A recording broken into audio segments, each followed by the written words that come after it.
It's still real to me, damn it! Pause that game. It's time for more Nerd Radio. I don't want to see it!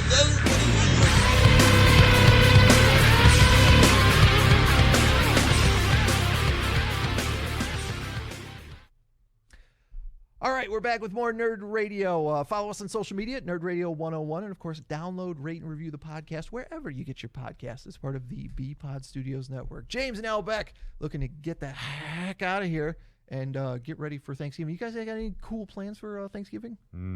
Like for dinner? I mean, obviously, we're all being encouraged to spend Thanksgiving at home, maybe Zoom call with your relatives, or at the very least the people you would like to spend Thanksgiving with. Yeah, just a small thing. Yeah. Yeah, super small family, so I'll still see my family. Nothing fancy though. I think we're just getting Chinese food this year. Oh, nice. So it's so it'll be a weird change, but whatever. You know, I like Chinese food. Hopefully, we'll keep the Chinese food restaurant over by Al's house that I recommended. Yeah. He check out when he moved into that neighborhood. Try to keep them in business. You have to give me that name again because I forgot it. Yeah. And I could use some Chinese food. Yeah. House of Chan. You're welcome for the free publicity. 15 and Shaner. 15 shit. Thank you. Yeah. This episode of Nerd Radio brought to you by House of Chan. I wish. Bob Ross, of course, the painter that we all know from his Happy Little Tree. Yeah, his Happy television show, doing a bunch of stuff. Coming to Magic the Gathering, they're doing a pack of cards that are going to be a bunch of paintings Bob Ross did.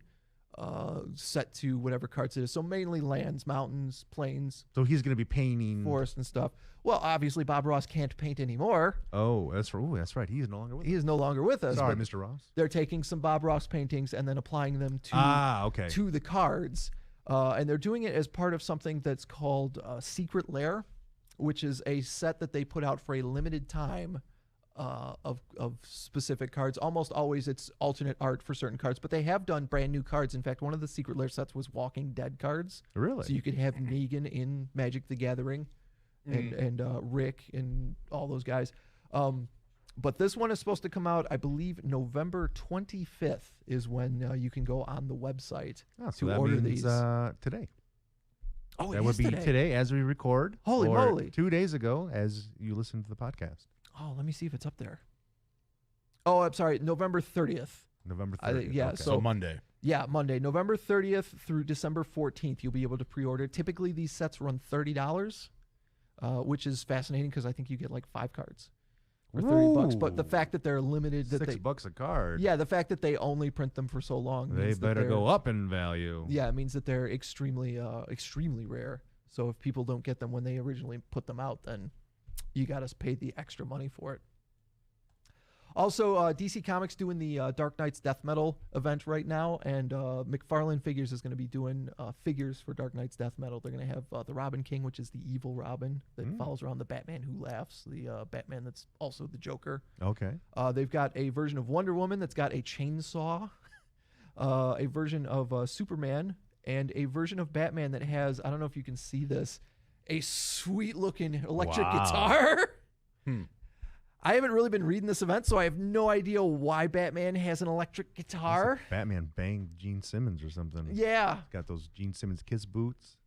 But they're still loving Dark Knight's metal, huh? Yeah, they're still doing it. And they actually, this week, they have a specific comic that shows you what they're doing in January. I think I dropped one off for you, Al.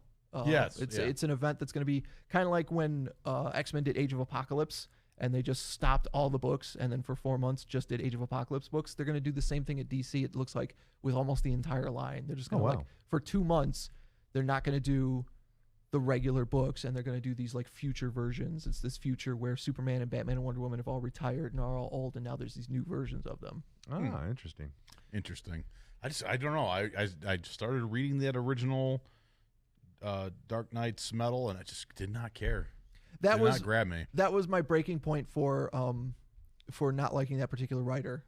Was it Scott Snyder? I feel like it was Scott Snyder, yeah. Yeah, because he'd written Batman before that, and I'm like, oh, this is okay, but it's kind of hard to follow. And then he started doing that, and I'm like, no, this is impossible to follow. I'm out. Yeah. I don't like it. Also, speaking of comic books, there's a thing on Netflix called The Queen's Gambit.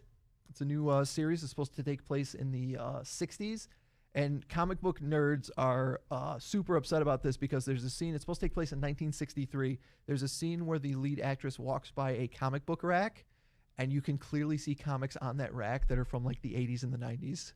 Like they did not even bother to make sure to vet out when those comics would have been released. And of course, comic book nerds spot that stuff. Of course they do. Again, God, I'm not going to let Queen's Gambit hurt my feelings. Yeah. I would add that to the list with Animaniacs. Right. I'll tell you right now, I will not watch the Queen's Gambit now if it's not historically accurate due to the comics. Yeah.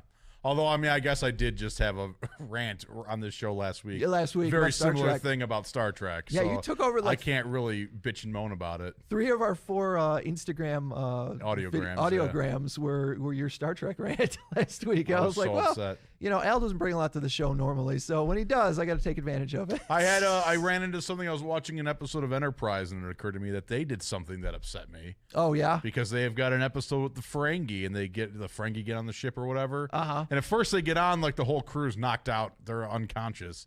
I was like, oh, well, that explains why no humans have seen Ferengi before, but some of them wake up and stuff. But like when you first meet the Ferengi on Next Gen, yeah, they're aware of them, but they've never actually seen them. And the Ferengi don't know what humans look like, which leads to one of my favorite lines in all of Star Trek, when they're like the Ferengi, who are these they got these giant ears and these pointed teeth, and they're really nasty looking creatures, tell the humans how obscene they look to them and how ugly they are. And the second time Picard talks to him on the view screen, it's always a close-up of their face. Super close. Super close. And then, so the second time the Ferengi are on there, they make a point to say, again, your images shock us. So, they don't know what humans look like. Humans don't know what Ferengi look like, but then you got this prequel series, Enterprise, right, where they encounter the Ferengi. You're like, damn it. Whoopsie. So there you go. 2 weeks in a row of some Star Trek nerd rage. I love it.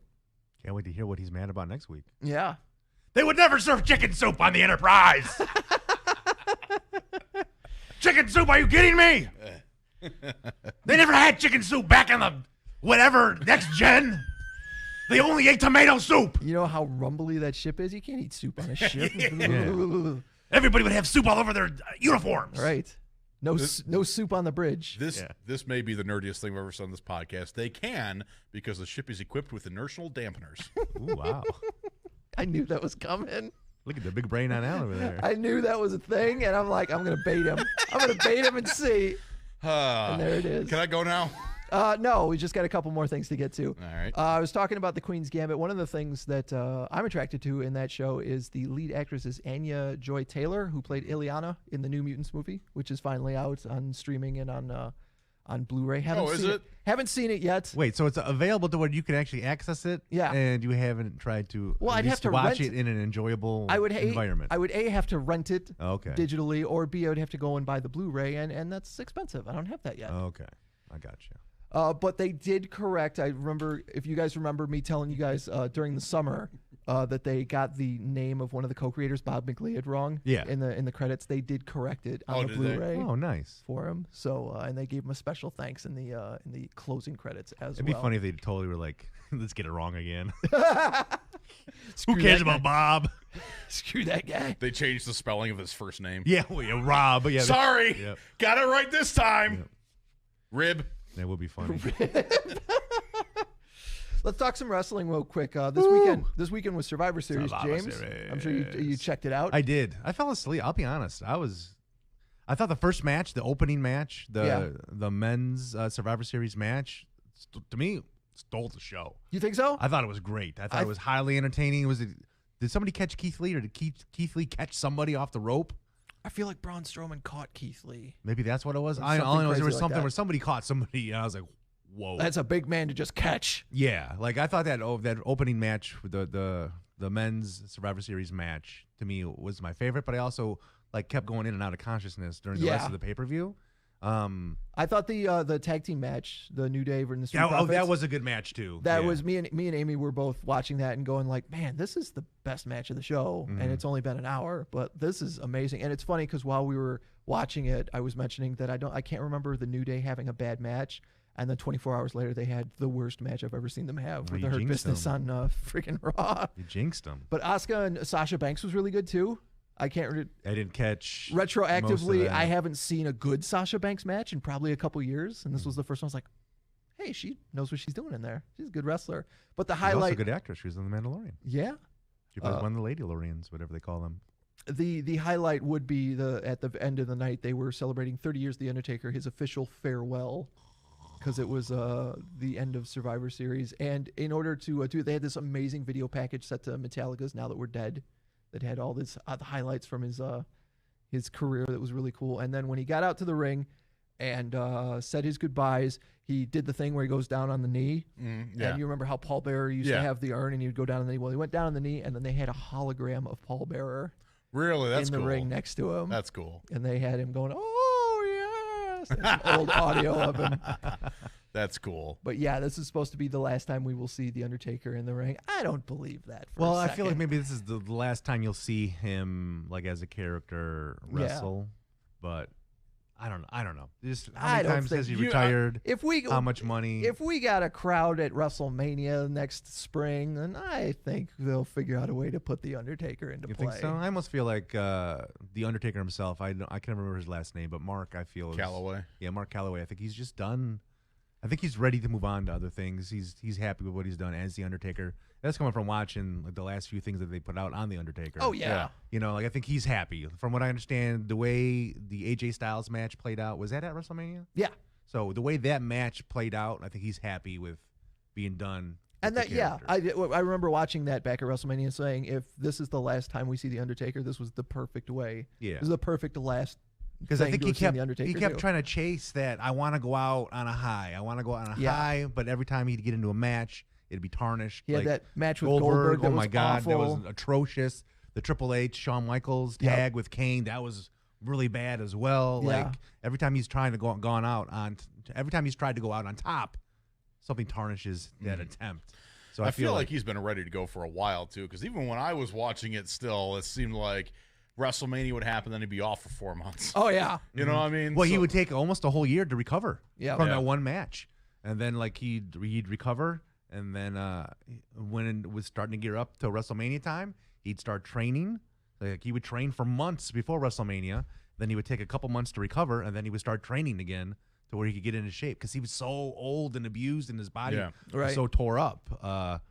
So yeah, I think he just needs a break, and I think he's still going to be involved behind the scenes. You might see him pop up once in a while, just like every so often you'll see Stone Cold pop up or Yep. something like that. But like, That's the thing. Like, I would love if The Undertaker would just come back almost as a manager, like just be a presence. I don't need you. You can chokeslam people every now and again if you want to, but like don't make him take bumps, man. Have him just come back like with the Fiend Yeah. and just be in the background, just looking creepy. Yeah, like or, he's you know, the Aleister mastermind Black or something. behind like the Fiend. Like let's say Or he's the Aleister mastermind. Black. Yeah. That would be so cool. Which I feel like he's going to be gone with the stuff that's going on between Selena Vega yeah. and WWE. I feel like Aleister Black's soon to be.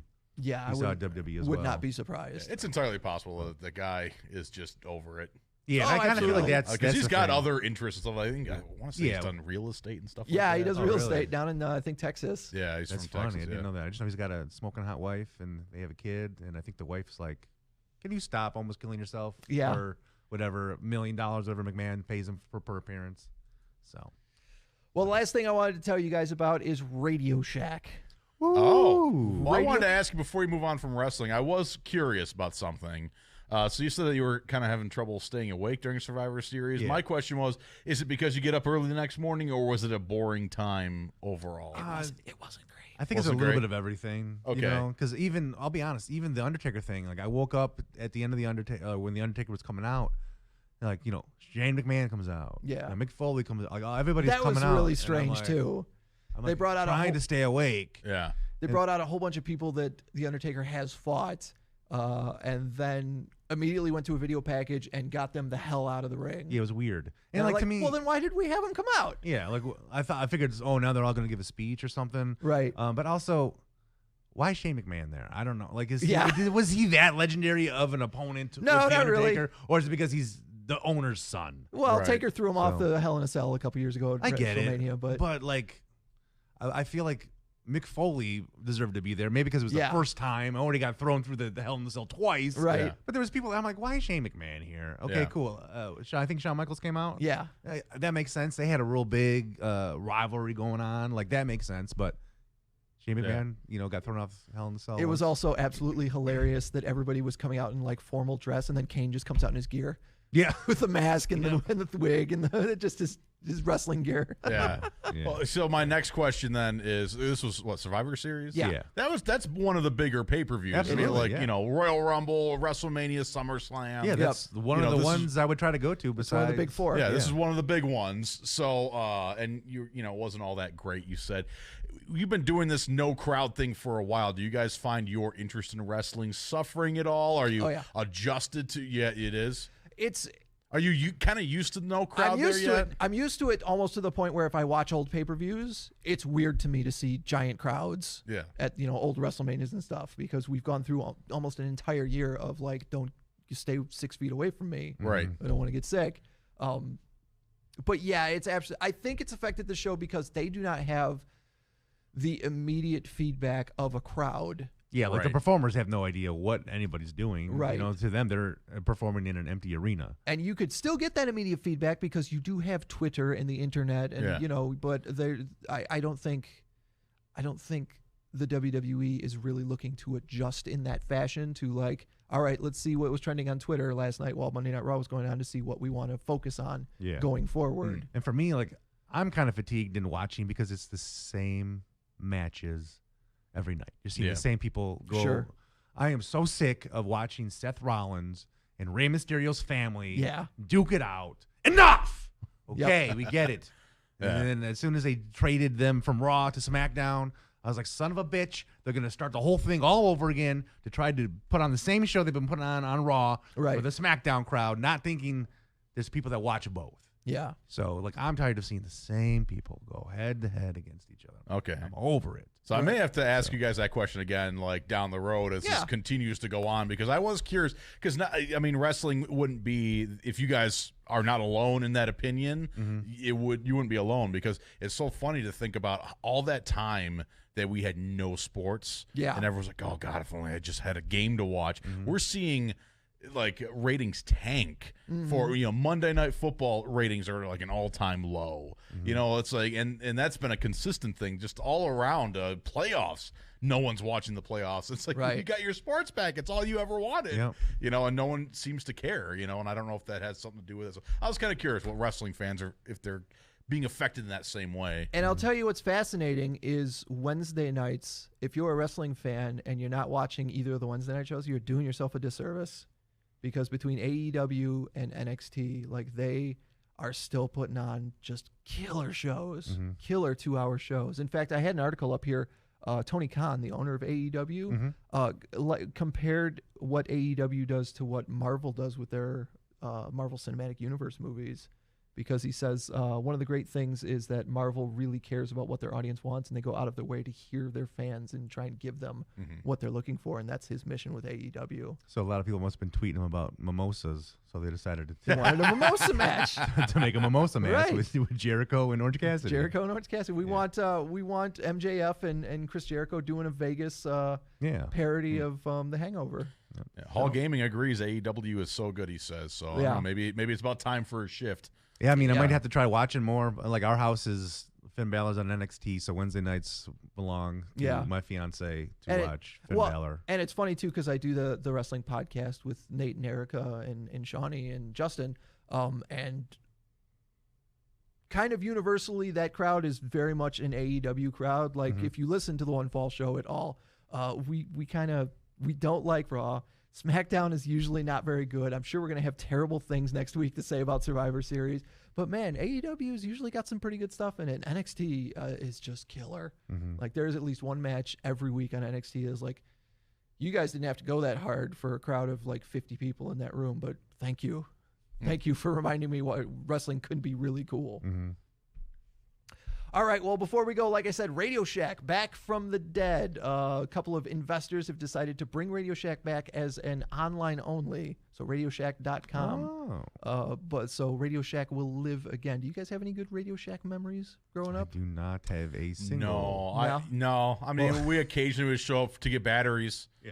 You know, but Just batteries? No, we didn't like build a radio transmitter out of Radio Shack pieces. Yeah, well, that was always fun. They would have the different, science experiments, things you could do. Yeah. I remember, I said this on the air last night when I saw this. As a kid growing up in the 80s when home video game consoles were just becoming a thing and home computers, I remember going to Radio Shacks in the mall and just staring at those like Tandy computers and the games that they would have on them and being like, oh, that looks so cool. That's funny. I can't wait to have my own computer.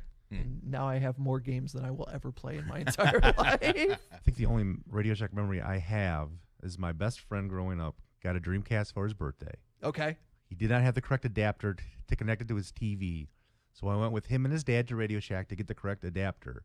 And the guy that worked there nerd-splained to his dad About the adapter? everything that you needed to know that you didn't need to know. Yeah. But every little fact about it and everything to the point where on the way back home, he's like, what the fuck was that guy talking about?